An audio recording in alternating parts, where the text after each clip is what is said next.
いびきも歯ぎしりと同様に頑張りすぎのサインですか？いびきの場合ももちろん頑張りすぎのサインにもとしても見れるんだけど、いびきの場合、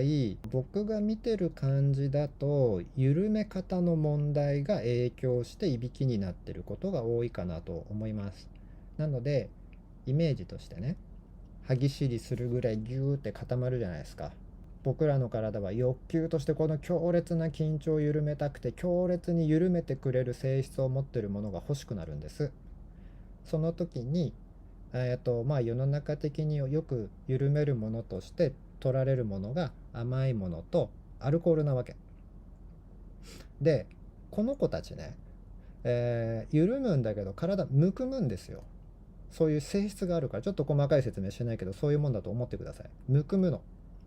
で、むくむと何が起きるかっていうと、呼吸をする通り道が、こう例えばあったとするじゃないですか。これがむくむから、中身がぐーっと狭くなってくるのね。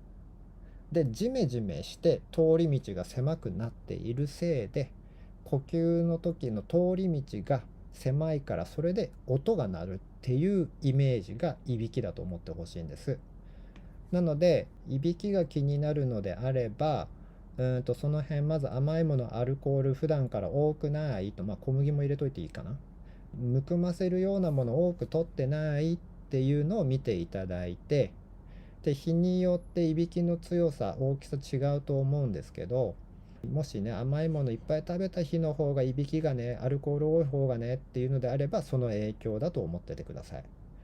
なので、そうやってちょっと合わせて見ていただけるといいかなと思います。